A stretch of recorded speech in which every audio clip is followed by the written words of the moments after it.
শেষ জোনে যখন একটা স্কোয়াড জোন পুষারের গাড়ি ফাটায় তখন অনেক খারাপ লাগে ভাই, চাইলেও পালাতে পারি না। একটা স্কোয়াড 2-3 সেকেন্ডের ভেতর গাড়িটা ফাটাই দেয়, আমরা ওয়াল মেরেও কুল পাই না, ওয়াল গুলাও ফাটাই দেয়। আরে ভাই আমরা তো একজনের সাথেই পারি না, আর 4 জনের সাথে ফাইট নেওয়া এটা তো বিলাসিতা। একটা লো ডিভাইসে গেম প্লে করা যে কত কষ্ট, যারা করে তারা বোঝে ভাই।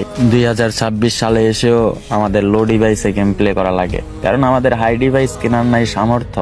আমরা যে মধ্যবিত্ত ভাই, একটা নোটিফিকেশন কিংবা একটা মেসেজ আসলে যে পরিমাণ ল্যাগ দেয় ফোন, তোমরা বুঝবা না ভাই। এই যুগে এসেও যারা 2 GB 4 GB র্যামে গেম প্লে করে তারাই বোঝে।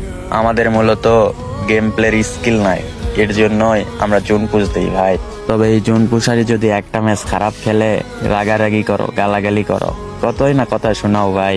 আজকে গেমে মিষ্টি সব এসেছে, 99% সার কিংবা 9 ডায়মন্ডে সব দিলেও নিতে পারতাম না ভাই, সেখানে 70% সার দিয়েছে, কেমনে নিব ভাই?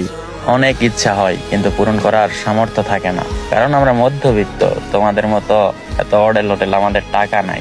যদি কখনো সফলতা পাই, আমি আমার ভালোবাসার মানুষগুলোর জন্য কিছু করতে চাই। আমার ভিডিও ঠিকই দেখো কিন্তু লাইক করো না, আমার ভিডিও তোমরা ঠিকই দেখো ভাই কিন্তু ফলো করো না। এই বিষয়টা আমি নিতে পারি না ভাই।